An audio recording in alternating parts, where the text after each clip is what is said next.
Avances del derecho penal en la actualidad, Guatemala. Historia del derecho. Historia del derecho como disciplina. Especificación cronológica. Método mixto. Fuentes. El derecho penal. Definición. Evolución histórica del derecho penal. Bibliografía. Historia del derecho. La historia del derecho se ocupa de la historia de la formulación, aplicación y comentarios del derecho y la historia de las instituciones sociales reguladas por él.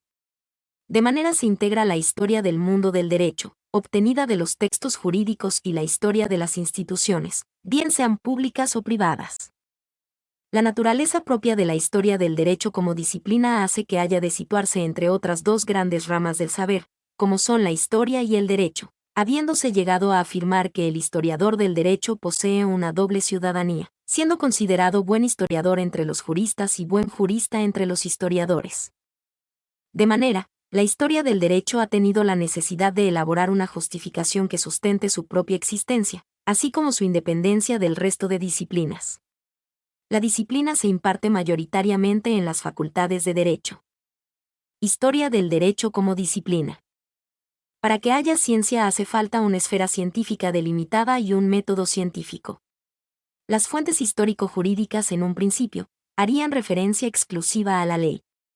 Tal atribución procede de la concepción racionalista asentada en el siglo XVII. No obstante, a lo largo de los 2 siglos siguientes, una serie de corrientes científicas europeas incluirían dentro de las fuentes directas a la costumbre, las sentencias judiciales y la doctrina jurídica. Existe unanimidad a la hora de precisar con claridad el ámbito material del que se ocupa la historia del derecho. A priori se dice que la norma moral queda excluida. En lo referido a los usos sociales, existe mayor desacuerdo, pese a la mayor parte de la historiografía jurídica toma su base en la distinción realizada por Ortega y Gasset entre usos sociales fuertes y débiles. Por otro lado, también se ha intentado establecer la frontera de la norma jurídica basándose en su coactividad.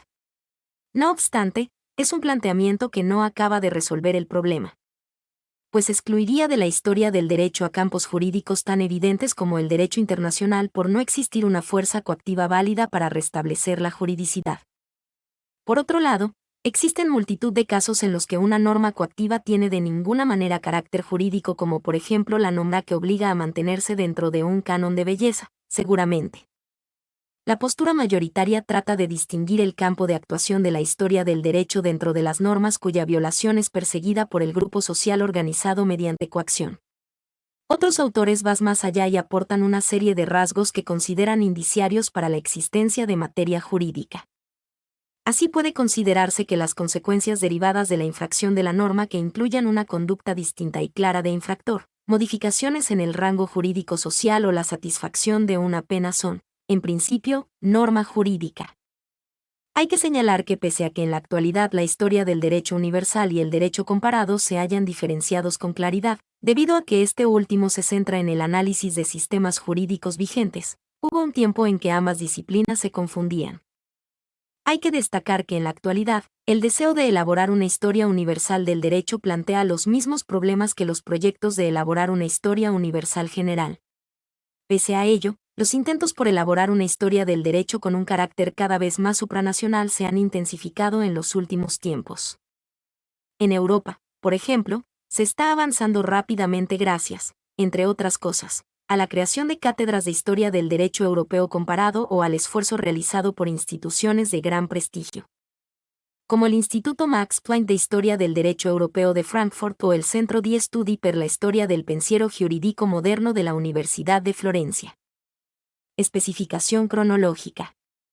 La periodificación o agrupación de los diversos hechos históricos por etapas, realizadas por los historiadores, no puede extrapolarse tal cual al mundo jurídico, debido en parte a las peculiares características que imponen la distinta evolución de los sistemas y sus normativos.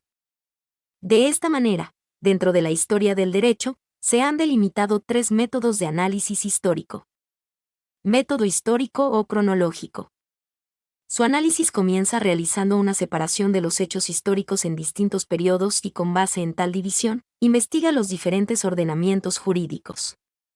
Método sistemático.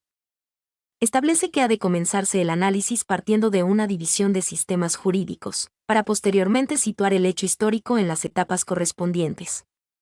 Método mixto. Similar al método cronológico, aunque su estudio parte de situar distintas etapas para cada rama del saber jurídico de manera que no se sitúa plenamente dentro de ninguno de los métodos anteriores, siendo así fruto de un planteamiento sincrético. Fuentes. El mundo jurídico tiene manifestaciones que trascienden los meros textos legales de manera que las fuentes de las que se nutre la historia del derecho abarcan cualquier testimonio que aporte datos sobre la realidad jurídica del momento. De esta manera, las fuentes se han dividido en directas e indirectas. Directas: la ley, la costumbre requiere efectos jurídicos conocidos, sentencias judiciales, doctrina jurídica y derecho laboral. Indirectas: naturales y gubernamentales. El derecho penal. De las distintas ramas del conocimiento humano, el derecho es sin duda de las más antiguas, cuya misión ha sido regular la conducta de los hombres a través del complicado devenir histórico de la sociedad, tratando de alcanzar la justicia, la equidad y el bien común, como los valores fundamentales más altos a los que aspira el derecho.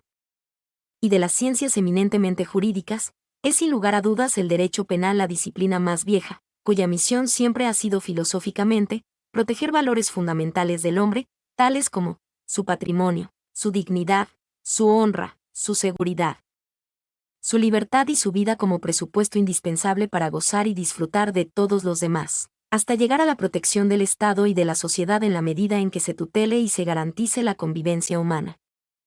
Es el derecho penal, pues, la melancólica ciencia del delito y del delincuente, y a decir de Raúl Carrancay Trujillo, 1980. 12. Un clásico venerable Rossi escribió que el derecho penal es la más importante rama entre todas las ciencias de las leyes, ya por sus relaciones morales, bien por las políticas. Todo progreso de la ciencia penal es un beneficio para la humanidad y por ello economiza sufrimientos y sobre todo secunda la marcha del hombre de su desenvolvimiento moral. Definición. Tradicionalmente se ha definido el derecho penal en forma bipartita, desde el punto de vista subjetivo y desde el punto de vista objetivo. Consideramos que esta división, aún siendo válida en principio para la enseñanza de esta disciplina, ya que ubica al que lo estudia en un punto en el que estratégicamente puede darse cuenta cómo nace y cómo se manifiesta el derecho penal para regular la conducta humana y mantener el orden jurídico por medio de protección social contra el delito. Desde el punto de vista subjetivo, ius puniendi, es la facultad de castigar que tiene el Estado como único ente soberano, fundamento filosófico del derecho penal. Es el derecho del Estado a determinar los delitos, señalar, imponer y ejecutar las penas correspondientes o las medidas de seguridad en su caso. Si bien es cierto, la potestad de penar no es un simple derecho, sino un atributo de la soberanía estatal, ya que es al Estado con exclusividad a quien corresponde esta tarea, ninguna persona, individual o jurídica, puede arrogarse dicha actividad que viene a ser un monopolio de la soberanía de los Estados. Desde el punto de vista objetivo, ius poenale es el conjunto de normas jurídico-penales que regulan la actividad punitiva del Estado, que determinan en abstracto los delitos, las penal y las medidas de seguridad, actuando a su vez como un dispositivo legal que limita la facultad de castigar del Estado a través del principio de legalidad de defensa o de reserva que contiene nuestro Código Penal en su artículo 1. Navam Juamen, Nuya Poena sin el eje, y que se complementa con el artículo 7. Del mismo código, exclusión de analogía. En suma, podemos definir el derecho penal sustantivo o material, como también se le llama, como parte del derecho compuesto por un conjunto de normas establecidas por el Estado que determinan los delitos, las penas y /diagonal o las medidas de seguridad que han de aplicarse a quienes los cometen. A continuación expongo algunas definiciones de distintos tratadistas. Derecho penal es la ciencia que determina el contenido de las facultades que corresponden al Estado como sujeto de la actividad punitiva. Verne Brusa, Tratado de Derecho Penal Italiano. Derecho penal es el conjunto de reglas jurídicas establecidas por el Estado, que asocian al crimen como hecho, la pena como legítima consecuencia. Franz von Liszt. Tratado del Derecho Penal Alemán. Derecho penal es el conjunto de normas jurídicas que determinan los delitos, las penal que el Estado impone a los delincuentes y las medidas de seguridad que él mismo establece. Eugenio Cuello Calón, Derecho Penal Español. Derecho penal Es la parte del derecho compuesta por un conjunto de normas dotadas de sanción retributiva. Sebastián Soler. Derecho penal argentino. Derecho penal es el conjunto de leyes mediante las cuales el Estado define los delitos, determina las penas imponibles a los delincuentes y regula la aplicación concreta de las mismas a los casos de incriminación. Raúl Carrancay Trujillo. Derecho penal mexicano. Zaffaroni, Alagia y Eslocar estiman que el derecho penal es una rama de saber jurídico que mediante la interpretación de leyes penales propone a los jueces un sistema orientador de decisiones que contiene y reduce el poder punitivo, para impulsar el progreso del Estado constitucional de derecho. Evolución histórica del derecho penal. El derecho guatemalteco pertenece a la familia de los derechos romanistas, derivados del derecho común. Inicialmente estaba formado por normas del derecho indiano y del derecho de Castilla. Su codificación fue iniciada por el gobierno de Mariano Gálvez en el año 1830, pero pronto se volvió a la legislación tradicional y no se reanudó sino hasta 1970. En los últimos 40 años el derecho penal como ciencia ha experimentado cambios sustanciales en cuanto a la concepción del delito y las penas. Se observan avances en el tratamiento del delincuente que tienden a la resocialización del mismo con penas más humanas y un trato más digno. A pesar de estos avances aún hay mucho camino por recorrer, sobre todo en las legislaciones penales latinoamericanas, en las cuales todavía existen rezagos de un modelo penal anticuado en donde se legisla utilizando como base conceptos que ya no cumplen con las necesidades que actualmente demanda la sociedad. En Guatemala el Código Penal vigente y sus reformas introdujeron avances significativos como el principio de legalidad y de retroactividad de la ley penal, entre otros, que evidencia una fusión de varias escuelas jurídico-penales. Sin embargo, algunos tratadistas aseveran que existe la necesidad de promulgar un nuevo Código Penal que satisfaga las necesidades sociales contemporáneas. En tal sentido, el derecho penal moderno hace mucho énfasis a la pena y al delito. Contiene y resalta conceptos de responsabilidad penal y de las figuras delictivas provenientes de otras sociedades y legislaciones más avanzadas. Profundiza también en el campo de las ciencias penales y en los estudios criminológicos que auxilian al derecho penal, que ha alcanzado importantes progresos. Por ejemplo, y por mencionar algunas de las leyes positivas en Guatemala, es la creación de la Ley contra el Femicidio y otras formas de violencia contra la mujer. Dicha ley entra en vigencia en el 9 de abril de 2008 y tiene por objeto garantizar la vida, la libertad, la integridad, la dignidad, protección y la igualdad de todas las mujeres ante la ley y de la ley, particularmente cuando por condición de género en las relaciones de poder o confianza en el ámbito público o privado quien agrede, cometa en contra de ellas prácticas discriminatorias de violencia física, psicológica, económica o de menosprecio a sus derechos. El fin es promover e implementar disposiciones orientadas en la erradicación de la violencia física, psicológica, sexual, económica o cualquier tipo de coacción en contra de las mujeres, garantizándoles una vida libre de violencia. Según lo estipulado en la Constitución Política de la República e instrumentos internacionales sobre derechos humanos de las mujeres ratificado por Guatemala. Asimismo, es importante hacer mención que el 2 de septiembre de 2009 entra en vigencia la Ley contra la Delincuencia Organizada, decreto número 21/2006, y el objeto de la presente ley es establecer las conductas delictivas atribuibles a los integrantes / o participantes de las organizaciones criminales. El establecimiento y regulación de los métodos especiales de investigación y persecución penal, así como todas aquellas medidas con el fin de prevenir, combatir, desarticular y erradicar la delincuencia organizada de conformidad y con lo dispuesto en la Constitución Política de la República, los tratados internacionales suscritos y ratificados por Guatemala y leyes ordinarias. En tal sentido, con la creación de dicha norma se protege al colaborador eficaz que ha participado en un hecho delictivo, sea o no integrante de un grupo delictivo organizado, que preste ayuda o colaboración eficaz para la investigación y persecución de miembros de grupo delictivo organizado. Otros de los avances que el derecho penal guatemalteco en las normas jurídicas, lo que para el efecto contempla el decreto número 9/2009, Ley contra la Violencia Sexual, Explotación y Trata de Personas, que dicha ley tiene por objeto prevenir, reprimir, sancionar y erradicar la violencia sexual, la explotación y la trata de personas, la atención y protección de sus víctimas y resarcir los daños y perjuicios ocasionados. Con ello, de conformidad con sus principios rectores: confidencialidad, protección especial, interés superior del niño o la niña, no discriminación, respeto a la identidad cultural, información, proyecto de vida, celeridad, entre otras. Cabe mencionar que en el mes de febrero de 2009, es decir, fecha que entró en vigencia la Ley contra la Violencia Sexual, Explotación y Trata de Personas, se creó la Secretaría contra la Violencia Sexual, Explotación y Trata de Personas adscrita administrativamente a la Vicepresidencia de la República, la cual funcionará de acuerdo a lo establecido en el reglamento respectivo, que tiene las siguientes atribuciones. A. Servir de órgano asesor y recomendar la realización de acciones a las distintas dependencias o entidades del Estado en la lucha contra la violencia sexual, explotación y trata de personas. B. Recomendar la aprobación de normas y procedimientos a las distintas entidades del Estado en materia de su competencia. C. Realizar seguimiento y estudiar los efectos de las normas, programas y acótenos en materia de su competencia y recomendar su reorientación.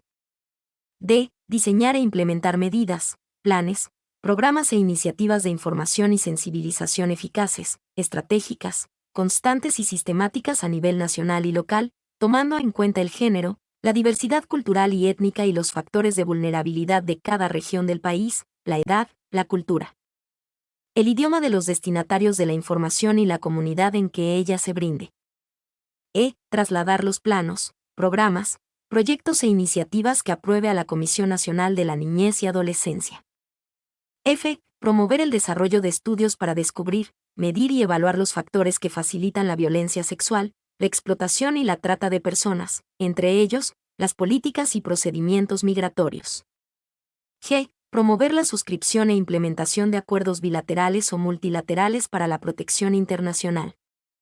H. Impulsar la creación y funcionamiento de los registros necesarios para actualizar la información sobre trata de personas. I. Denunciar los hechos constitutivos de delito o falta que tenga conocimiento a consecuencia del ejercicio de sus funciones.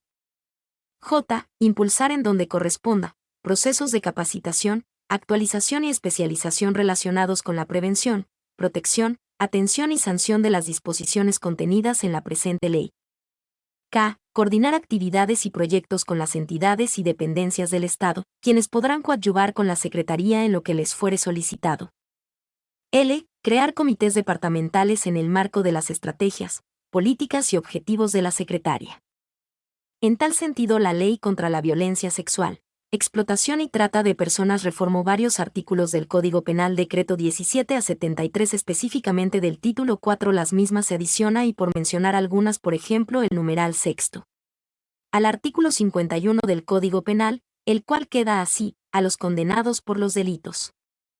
Se adiciona el numeral quinto al artículo 107 del Código Penal, el cual queda así: por el transcurso del doble del tiempo de la pena máxima señalada para los delitos. Se adiciona el numeral sexto al artículo 108 del Código Penal, el cual queda así: en los delitos cometidos en contra de personas menores de edad.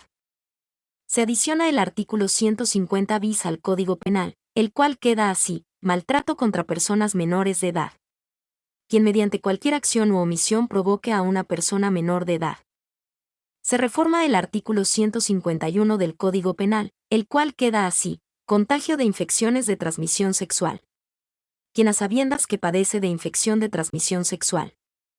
Se adiciona el artículo 156 bis del Código Penal, el cual queda así: empleo de personas menores de edad en actividades laborales lesivas a su integridad y dignidad. Quien emplee a personas menores de edad en actividades laborales. Se reforma el artículo 173 del Código Penal, el cual queda así: violación. Quien, con violencia física o psicológica, tenga acceso carnal vía vaginal, anal o bucal con otra persona. Se adiciona el artículo 173 bis del Código Penal, el cual queda así: agresión sexual. Quien con violencia física o psicológica realice actos con fines sexuales o eróticos a otra persona. Se reforma el artículo 174 del Código Penal, el cual queda así: agravación de la pena. La pena a imponer enunciados en los artículos anteriores.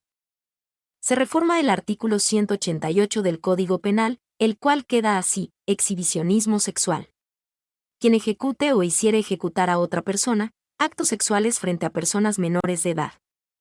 Se reforma el artículo 189 del Código Penal, el cual queda así: ingreso a espectáculos y distribución de material pornográfico a personas menores de edad. Será sancionado con prisión de Se reforma el artículo 190 del Código Penal, el cual queda así: violación a la intimidad sexual. Quien por cualquier medio sin el consentimiento de la persona, atentare contra la intimidad sexual y se apodere o capte mensajes. Se reforma el artículo 191 del Código Penal, el cual queda así: promoción, facilitación o favorecimiento de prostitución. La explotación de una persona mayor de edad, a través de la promoción, facilitación o favorecimiento de su prostitución. Se reforma el artículo 192 del Código Penal, el cual queda así: promoción, facilitación o favorecimiento de prostitución agravada. Las penas señaladas en el artículo anterior se aumentarán en una tercera parte, entre otras. Y recientemente, el 5 de abril de 2016, entra en vigencia la Ley Orgánica del Instituto para la Asistencia y Atención a la Víctima del Delito, Decreto número 21/2016, y tiene por objeto de brindar asistencia y atención a las víctimas del delito para lograr la reparación digna para lo cual tienen derecho. Sus acciones no podrán estar orientadas a desarticular ni desconocer los mecanismos existentes de coordinación que brindan atención integral especializada a las víctimas del delito. En tal sentido, el derecho penal es el conjunto de normas jurídicas positivas de carácter prescriptivas anticipadas, que ordenan o prohíben determinadas conductas humanas que se conminan con una pena o medidas de seguridad. El derecho penal, a diferencia de los otros medios de control social formales, se caracteriza por ser eminentemente sancionador y fragmentario. De conformidad con los principios fundamentales del derecho penal que se derivan de todo el sistema jurídico del Estado, se infieren de la realidad social criminógena o estos se encuentran positivizados en la ley penal. En el ámbito penal, los criterios de responsabilidad objetiva comprenden situaciones en las que inexiste o se quiebra el vínculo causal. La responsabilidad puede ser definido como el estado de obligación a responder en el que se halla una persona frente a otra por el daño ocasionado, sea este daño material o moral, civil o penal, por actos propios o de tercera persona vinculada. El principio de culpabilidad por el hecho es la antítesis a los criterios de responsabilidad objetiva, el mismo que obliga a tomar en consideración los elementos subjetivos dolo y culpa como puntos de partida a efectos de derivar responsabilidad penal atribuible al sujeto activo del delito. En ese orden de ideas, las reformas al Código Penal abrieron la puerta a nuevas figuras jurídicas e introdujeron avances técnicos como el principio de legalidad, el de retroactividad de la ley, y es un código con una estructura técnicamente más avanzada objetiva que el anterior.